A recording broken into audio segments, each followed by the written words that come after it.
What up, everybody? Raging Diecast here with another banger episode. You guys may have seen these cars above my head and over here in videos. I don't really show them off, never really have shown them off until today.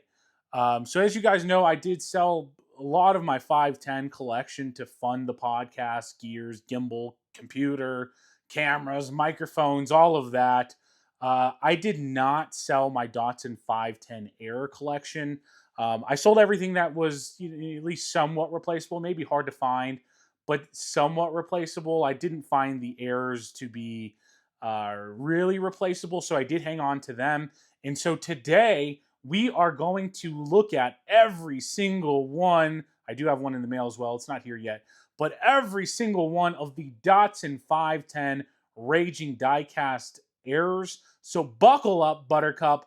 Tune in. This is an absolute banger, and let's get into these airs, baby. Let's go. All right, guys, let's get into these airs. So first, starting us off, this is not an air in any way, but I figured it was funny, so I just throw it in. This is a car collector custom. If you guys are familiar with the car collector on Whatnot, absolutely some of the funnest streams I've ever been in. He's also a very, very good friend of mine. He will be on a podcast soon. Took a hammer to it, so I had to save this, guys. I could not let this destroyed car get into the wrong hands. So this is forever with me. Had to save it. I could not let a 510. I could not let a 510 be disrespected like that, guys. We have a bunch of different airs, from absolute banger airs to just kind of meh airs. We're going to go over each of them, and I'll talk about them. And I am by no means like well-versed in airs. I like airs because of the fact that, I know there's guys out there that collect unspuns. I am not a fan of unspuns personally. To me, they're kind of like illegitimate cars. I don't want to participate in anything that just isn't... I'm going to leave it at that. I wouldn't want to participate in helping someone steal or whatever. I don't want to participate in that. So the thing I like about airs is it kind of gets you those one-offs or those really rare pieces, which is what a lot of those unspun guys are chasing. They want stuff that not everyone has. This is kind of the legal way to do it. You find it on pegs. It's an air, kind of a one-off. And that's what I like about airs. And that being said, I'm not ragging on the unspun guys or anything like that. I mean, to each their own. That's just something that I'm not going to participate in myself. So this is my fun way of getting something cool that not a lot of people have, but that's still unique. But it's not, you're not helping someone or encouraging someone to steal. With that being said, we got our first one here. These are all going to be Datsun 510s, wagons and sedans. This one here, you can see that is a very big Tampo air right there. I don't know what happened, but whatever was supposed to happen did not happen correctly. So that is going to be our first air kicking this off. Next up, we have a 510 wagon.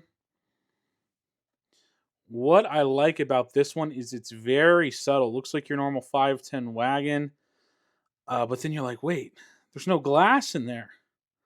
No glass in that 510 wagon. Guys, and hang around in the video. We have some absolute banger airs you are not going to want to miss. They will be towards the end of the video. So hang around and check out these airs. Another 510, guys. Look at that casting air. Has a little bit too much, a little bit too much casting hanging over there.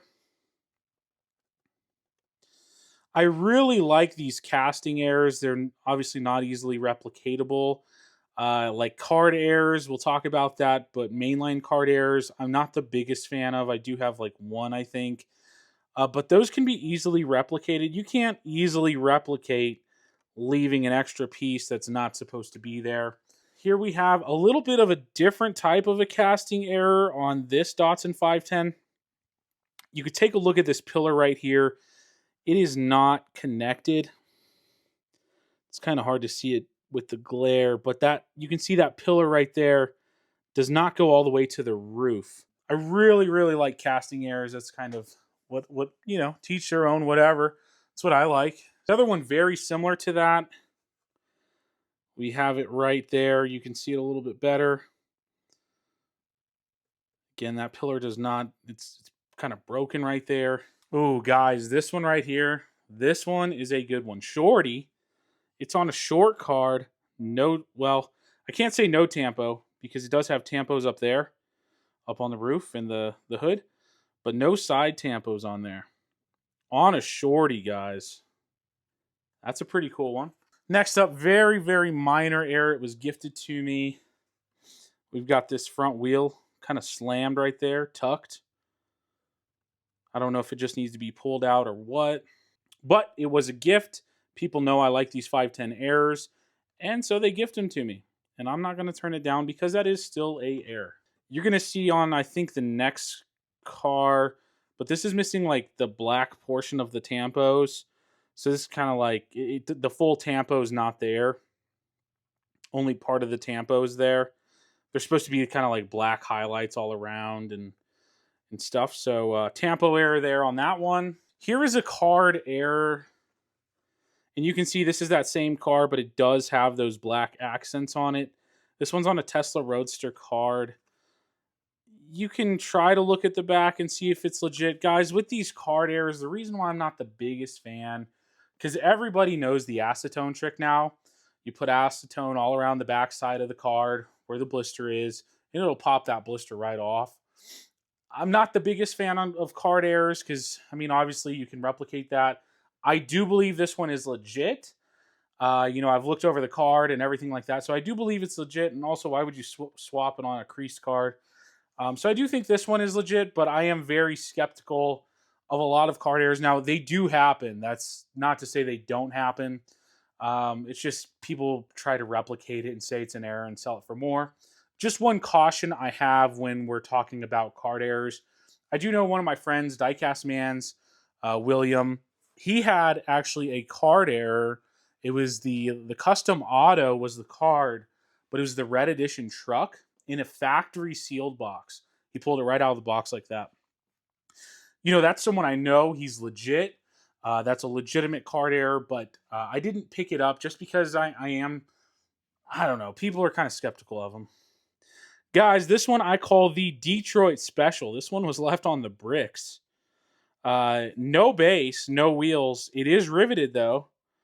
Focus is being a little weird. It is riveted without the base, without the wheels. The rivets are intact.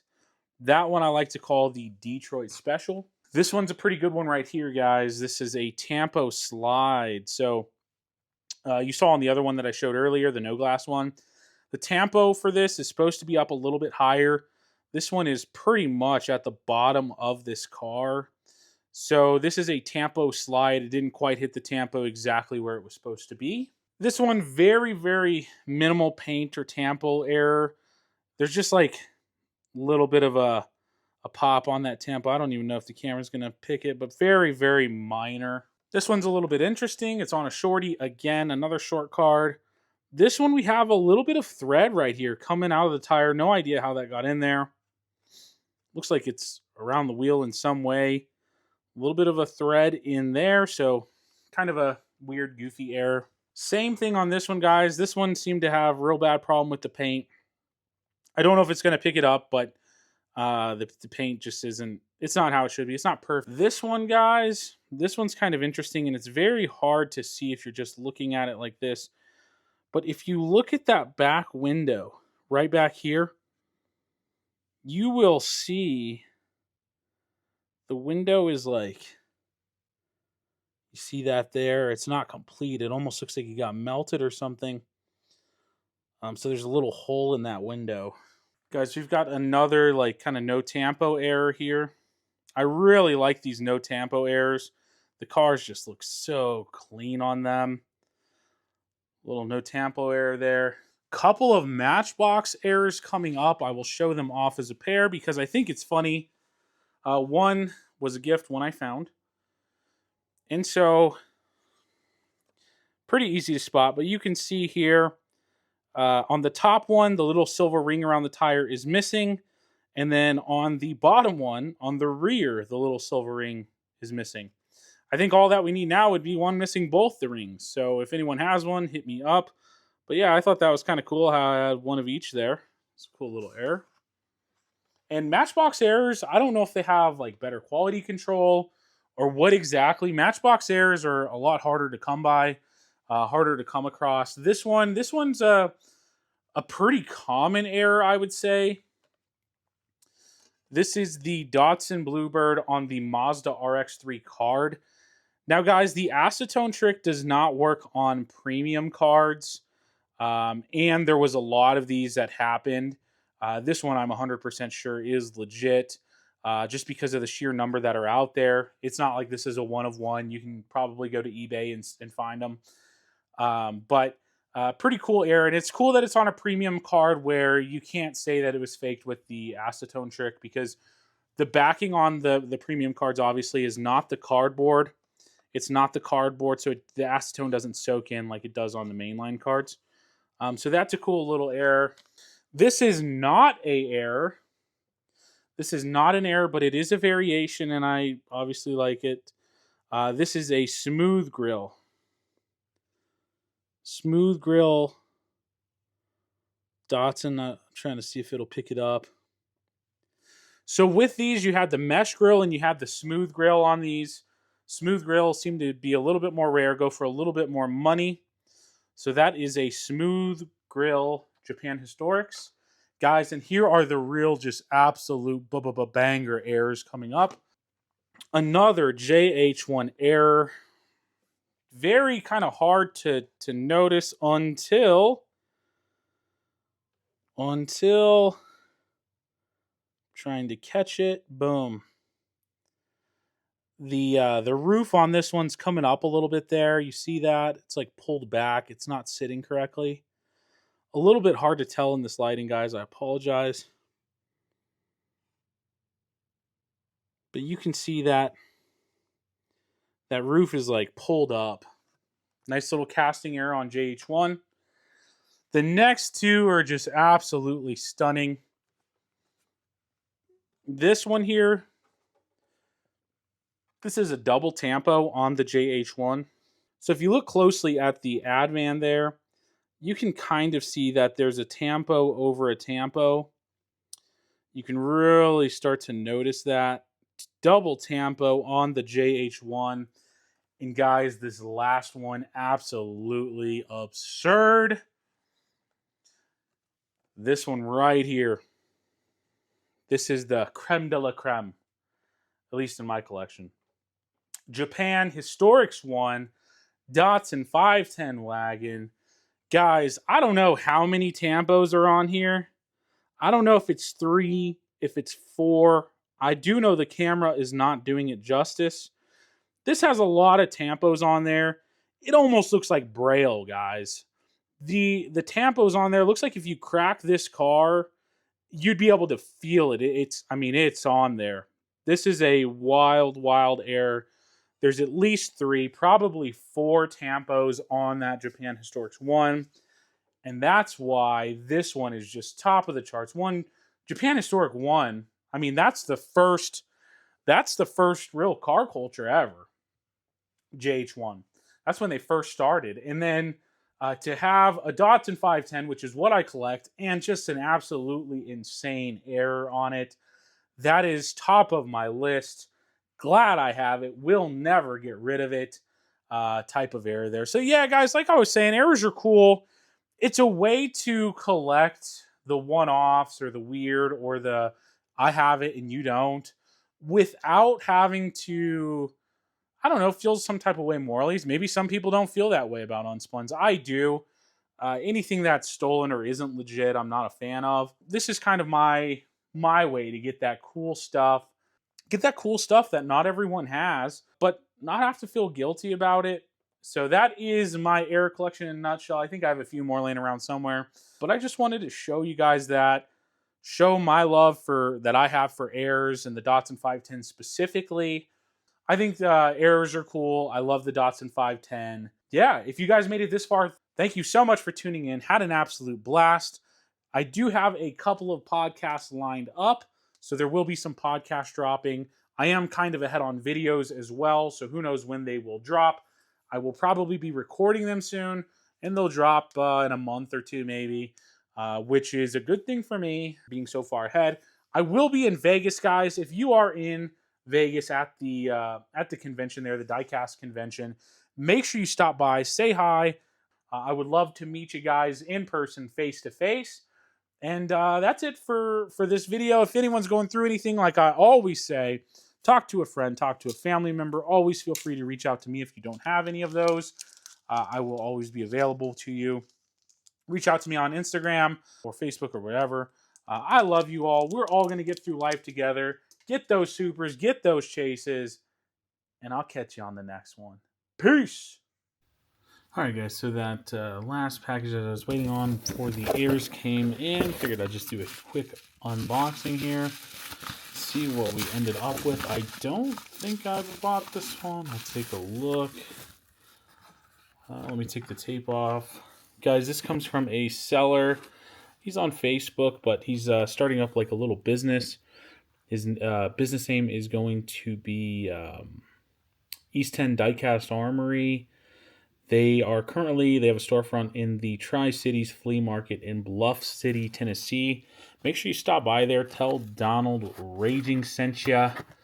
Say good old Raging sent you. But let's take a look. I did not order this one, so let's see what's going on here. Bug and Taxi. Let's see what we're looking at here. Guys, that's kind of cool. This is my very first India base. Very first India base. I don't know if you can see it. The lighting's kind of... But there it is. My very first one. Donald, thanks so much for that, buddy. I appreciate that. You didn't have to throw in that extra. Let's see what we're working with here. And this is the one I kind of wanted from him to go with my other Datsuns. Again, like one I already have. Just has that extra piece of casting hanging down there. Again, guys, make sure you go check him out. He's firing up his diecast business here. He has lots of stuff. Like I said, I've bought high-end stuff from him before. High-end Datsun pieces. They're working on getting their Facebook page up and running. Again, the Facebook page will be on the lookout for it. It's going to be East 10 Diecast Armory. East 10 is kind of their take on East Tennessee. And you can stop by their storefront right now at Tri-Cities Flea Market in Bluff City, Tennessee. His name's Donald. Tell him Raging sent you. Donald, thanks so much for the India-based gift. That's my first one ever. Thanks for the deals, as always. I appreciate you. I love you. Peace.